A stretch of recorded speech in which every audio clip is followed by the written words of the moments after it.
Thank you, Madam Speaker. It's a pleasure to rise to speak in strong support of Bill C-266, introduced by my friend, the Honourable Member for Selkirk Interlake Eastman.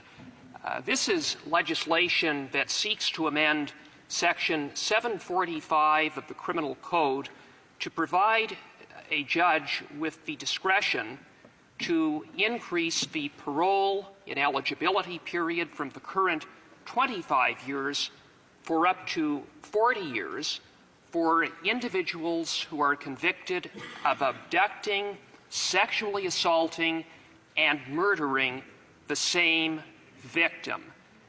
Before, Madam Speaker, discussing the merits of this bill, let me just note that this bill was introduced by the member for Selkirk Interlake Eastman in the last Parliament and carried forth by the former member for Okanagan Shuswap when the Honourable Member was appointed Parliamentary Secretary. It is a bill that passed second reading. It is a bill that was carefully studied at the Justice Committee. It is a bill that enjoyed the support of both Liberal and Conservative MPs, and it is a bill that, simply because of timing, did not make it through the last Parliament. Madam Speaker, first-degree murder is the most serious offence in the Criminal Code. It's why individuals who are convicted of this offence are subject to an automatic sentence of life and are also subject to a parole ineligibility period of at least 25 years. But, Madam Speaker, as I noted in the question that I posed to the member for Selkirk Interlake Eastman, not all murders are equal. There are some murders that are so heinous, so sadistic, so violent, that they fall into a category unto themselves. Madam Speaker, that is the object of this piece of legislation. It is directed at those offenders, individuals who have committed such a heinous crime and whose character is so irredeemable that, for all intents and purposes, the only thing that can be done with them is to separate them from society for the rest of their life. My friend, the Honourable Member for Victoria, referred to hope, the faint hope clause. He talked about, in his speech, when the issues around when offenders lose hope. Madam Speaker, simply put, these offenders have no hope. They have no hope of ever seeing the light of day. But yet, Madam Speaker, if they are sentenced to life with a parole ineligibility period of 25 years, so unless they're classified as a dangerous offender, which is a high threshold and rarely applied, they would be eligible for parole, even though, for all intents and purposes, those applications are dead on arrival. And, Madam Speaker, that has a profound impact on victims. When this bill in the previous Parliament was studied, there was compelling evidence from victims' families who are also victims.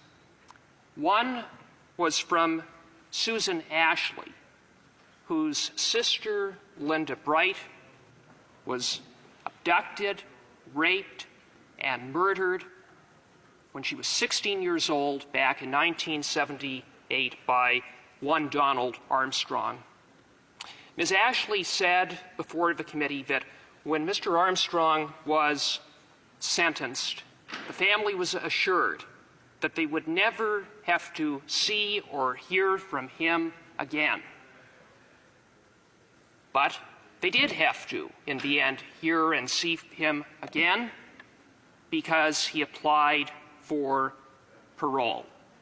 Ms. Ashley spoke of the betrayal, the horror, and the pain that her family went through, having to prepare for and then observe the parole hearing. Of course, Armstrong was never issued parole. People of Armstrong's ilk are never issued parole. But nonetheless, Ms. Ashley and her family had to go through the process. Theoretically, they could be required to go through the process again and again and again. Madam Speaker, is that just? Is that fair?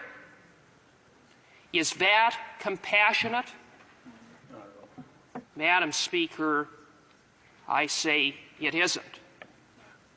My friend from Victoria raised issues about Section 12 of the Charter.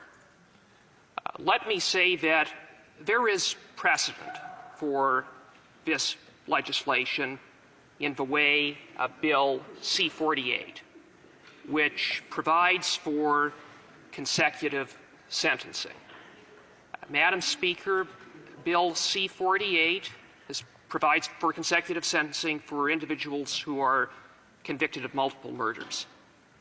It has been applied on a number of occasions in courts across Canada since its passage, and indeed in some of the horrific cases in which it has been applied, including in the case of Douglas Garland in my province of Alberta and Derek Saretsky, another horrific Alberta case.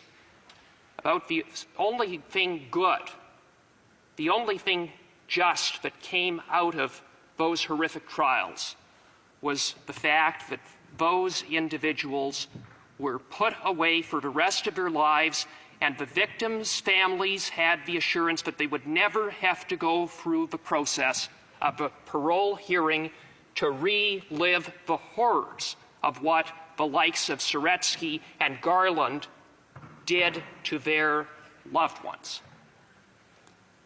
Madam Speaker, while there is consecutive sentencing for multiple murderers, what we don't have is a regime that can provide appropriate discretion in appropriate cases by judges to hold those most particularly evil killers accountable and spare families unnecessary parole hearings. And one perfect example of that is in relation to Torrey Stafford's killer. He is someone who was 28 years old when he was convicted. That means he will be eligible for parole at the age of 53. Make no mistake, when Justice Heaney sentenced him to life without eligibility of parole for 25 years, he characterized that individual as a monster. He's not going to see the light of day, but he will be entitled to a parole hearing at the age of 53, and then every 2 years thereafter.